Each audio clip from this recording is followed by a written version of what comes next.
Hey everyone, happy Wednesday. It is hump day, October 15th.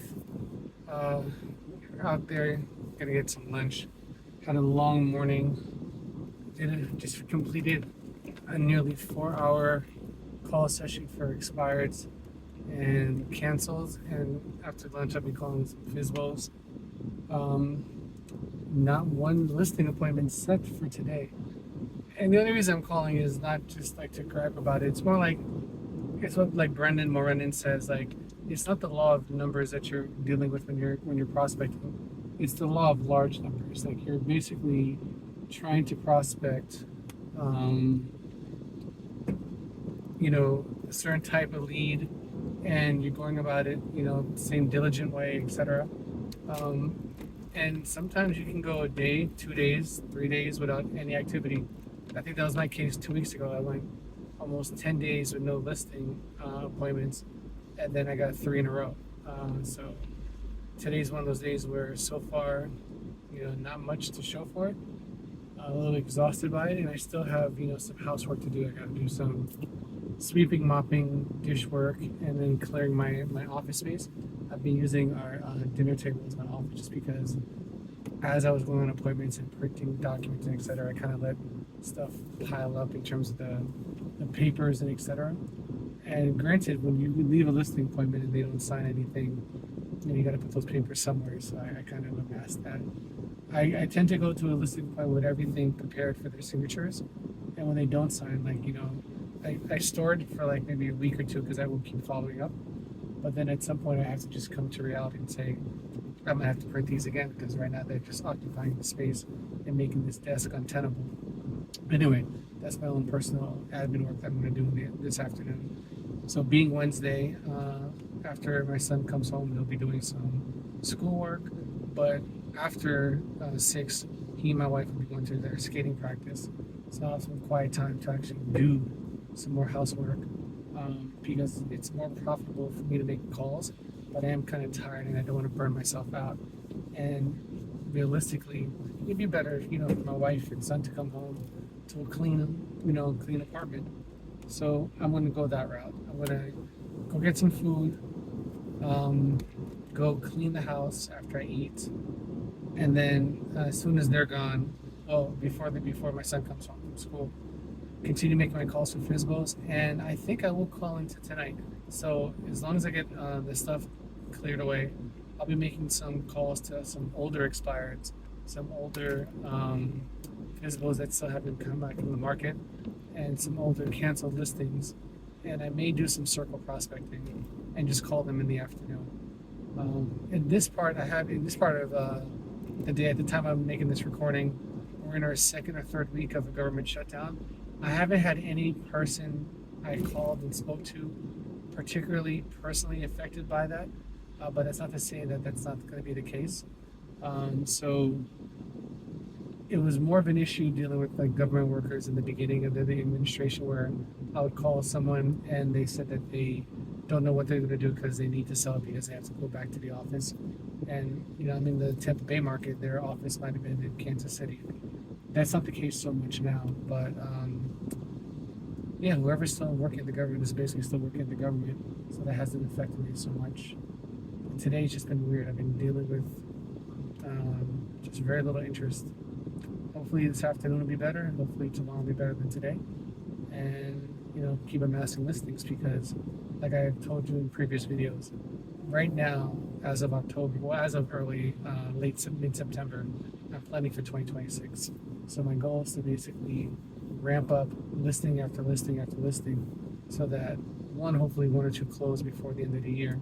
But I want to be in a position where in January, I'm just adding to the pot.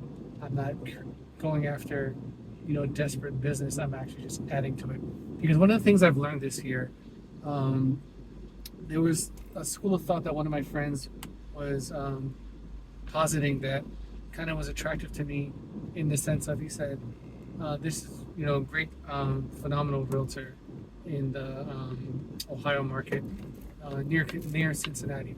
And he was telling me, I don't like having a lot of listings. I like having, a handful, and I just manage them really closely. And we have a mutual friend who's on the far end of the spectrum. He says he can't have enough listings. And at the time he made that comment, he had, I think, 11 or 12. And at the time that the previous agent was making that comment, he had 3 or 4. And looking back at where the summer and fall went for those two, my friend with with the 4 listings closed 3 of them. My friend with the 11 listings closed 5. So percentage-wise, the one with the fewer listings, did well, 75% versus, 55%. However, dollar for dollar and stress for stress, my friend with the 11 listings might have had more upfront stress dealing with 11, properties, which could be, realistically 22 personalities because, there's a husband and wife or partners, or, if it's like a probate or family estate situation, even more. But he has more reliable business coming in. My friend who closed 3 of his 4 listings is now scrambling for new business. And I was initially interested in the whole have fewer, take more care of them approach, meaning provide a lot of customer service, provide a lot of attention, which your clients ultimately appreciate. But when it comes to what's better for you and your family, more is more. I've learned from that mistake in terms of my personality. It might have been more of a, it's less expensive to have less listings. That's less photography, that's less marketing, that's less demands on your time for open houses and phone calls and etc. But realistically, it's much, much better to have many listings for you and your clients because one, you're getting active market information all the time. So if you need to do a price reduction for one, you might likely have to do a price reduction for several other of your listings. And I've learned from that mistake. I thought it would be easier to manage. Really what it ended up being was I think I failed in my ability to emotionally detach from the outcome of any individual transaction because I had so few. 2, when it came to negotiating last minute, hiccups or scenarios, I was more inclined to protect the deal, which is obviously in my client's interest. But I don't think I was necessarily coming from a place of abundance, obviously, because I was desperate to make sure that my deal went through so I could feed my family. Whereas if I had 2, 3, or 4 times the number of listings, it's not that I'd be more comfortable letting any go, but I think the place I'd be negotiating from when things ultimately do come up, like from inspections and appraisals, it would be from a more global, seeing the forest from the trees perspective, and not being so hyper focused on any individual transaction. So I'm going to go the route of having more and having almost too many, because one, it creates a pressure for you to actually produce systems in place, maybe getting a transaction coordinator, etc.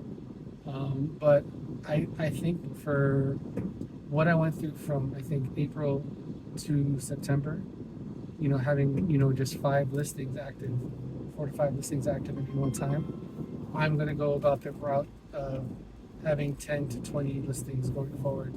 And again, that requires a lot more prospecting. So I'm going to go back after lunch to do so.